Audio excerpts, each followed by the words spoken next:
Bonjour à tous, j'espère que vous allez bien à Bogota. Et dans cette vidéo, je vais vous parler de l'approche actionnelle. C'est un sujet que vous avez déjà étudié dans la classe. Et bien, on va commencer. Bien, c'est le sommaire que je vais vous proposer.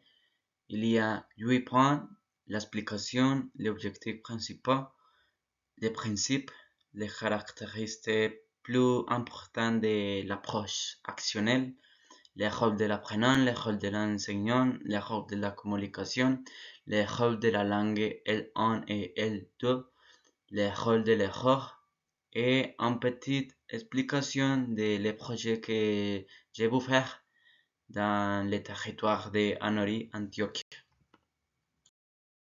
Premièrement, l'approche actionnelle prolongeait les principes de l'approche communicative de manière plus rigoureuse et authentique, plutôt que de simplement simuler les situations de communication générale. En cette occasion, elle met réellement en application ces simulations dans le contexte de la village d'Anori, cherchant à nous rapprocher toujours plus de la vie réelle d'Anori et des actions communicatives réalisées dans cette réalité. Selon les paroles de la CCRL, l'approche actionnelle considérait principalement l'utilisateur et l'apprenant d'une langue comme des acteurs sociaux devant accomplir des tâches, pas seulement langagières dans un contexte et un environnement particulier. Bien que les acteurs de parole se produisent dans des activités langagières, celles-ci s'inscrivent dans des actions sociales qui leur donnent tout le sens. Il y a une tâche lorsque l'action implique une ou plusieurs personnes mobilisant stratégiquement leurs compétences pour atteindre un résultat déterminé. Cette approche prend en compte les ressources cognitives, affectives, politiques et l'ensemble des capacités que possède en mettre en œuvre l'acteur social. D'autre part, le point central de la perspective actionnelle considérait l'élève comme un acteur social. Il s'agit d'un individu ou d'un groupe capable d'agir dans un espace social donné. Dans ce cas, les enfants d'Anori. Des individus qui jouent un rôle actif dans sa socialisation et dans la société. En outre, on peut identifier 5 traits distinctifs de l'approche actionnelle. L'action, c'est une suite d'actions menées par un ou plusieurs acteurs sociaux pour atteindre un but concret dans le contexte d'Anori, en mobilisant de manière stratégique leurs compétences et leurs ressources. L'action est considérée comme une tâche à accomplir, ancrée dans la vie réelle de certains enfants d'Anori, où les langues s'imposaient comme un outil de communication parmi des autres pour atteindre un objectif fixé. Dans l'action et l'apprentissage, l'élève agit pour apprendre la langue et également il va apprendre à la langue pour agir sur l'autre. L'action et l'apprentissage forment un cycle vertueux. Sa relation réciproque et indissociable entre action sociale et construction des savoirs est au cœur de l'approche actionnelle. Elle vise à dépasser l'artificialité des simples exercices théoriques et tend à inscrire l'apprentissage dans un processus d'action réel et motivant basé sur les quotidiennetés des enfants d'Anori. Dans l'action et la langue, il existe une relation étroite entre l'action et la langue. L'action donne tout son sens à sa finalité, à l'apprentissage linguistique, tandis que la langue devient l'outil indispensable pour pouvoir agir dans différents contextes sociaux. Sa relation dialectique et pragmatique entre langue et action est au cœur de l'approche actionnelle. La pédagogie du projet consiste à organiser l'apprentissage autour de la relation des projets concrets honorés et signifiants pour les apprenants.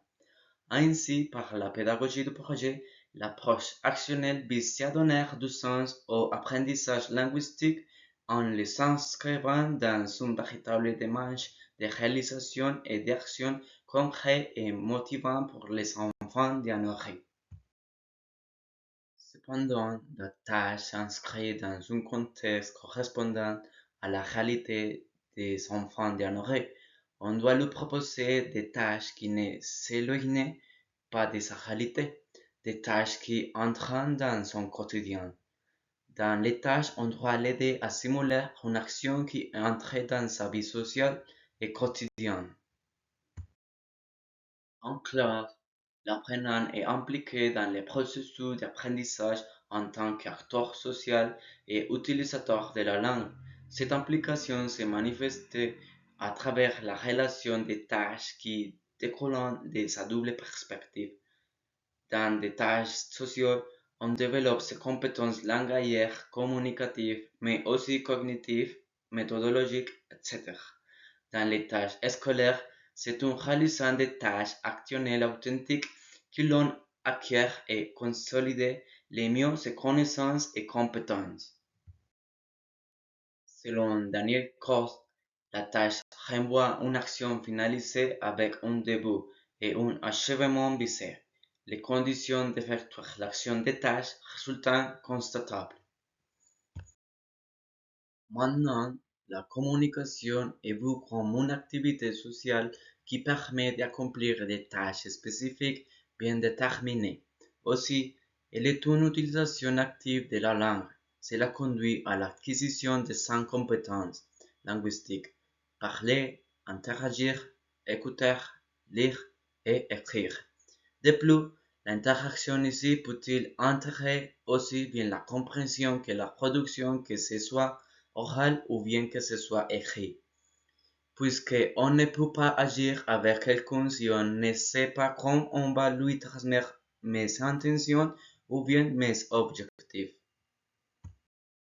L'enseignant n'est plus un simple transmetteur de connaissances, mais un facilitateur qui accompagne et guide les apprenants dans les parcours d'apprentissage. Il crée les conditions propices à leur engagement actif, en adoptant un rôle facilitateur de guide et d'accompagnateur. Les enseignants considèrent les apprenants comme des véritables acteurs sociaux en formation. Son objectif est de les rendre progressivement plus autonomes et responsables de leur apprentissage sur le contexte d'Anorik. Le rôle de l'apprenant est considéré comme un acteur social à part entière. Son rôle évolue considérablement par rapport à des approches plus traditionnelles. Le rôle de l'apprenant évolue d'un statut passif et individualisé vers celui d'un véritable acteur social, autonome, collaboratif et responsable de son apprentissage en contexte actionnel. L'erreur jouait un rôle différent de celui qu'elle pouvait avoir dans des approches plus traditionnelles et normatives. Elle est envisagée de manière beaucoup positive et constructive. L'erreur est dédramatisée, considérée comme partie intégrale du processus d'apprentissage et servant de levier formateur, à condition d'être traitée de manière réfléchie et constructive. Dans l'approche actionnelle, les langues premières et secondes des apprenants ont un rôle important à jouer. La L1 est une aide ponctuelle, alors que la L2 est la langue d'usage prioritaire, utilisée comme véritable vecteur de communication et d'action sociale. L'enjeu est de permettre le développement des compétences langagières ancrées dans la réalité des pratiques sociales des enfants d'Anorik. Et bien, pour finir, dans le cadre du laboratoire des langues, j'ai le plaisir de vous présenter les contenus thématiques que j'aborderai avec les élèves d'Anorik. Pour ce faire, j'ai conçu une série d'activités basées sur l'approche actionnelle qui permettront de mettre en évidence la pédagogie du projet et l'apprentissage contextualisé. Ces activités, soigneusement sélectionnées, ont pour l'objectif principal de promouvoir le développement des compétences communicatives des élèves dans un contexte réel et significatif. Grâce à elles, les élèves pourront mettre en pratique leurs compétences linguistiques dans des situations de la vie quotidienne, favorisant ainsi leur autonomie et leur confiance dans l'utilisation de la langue, dans ce cas le français.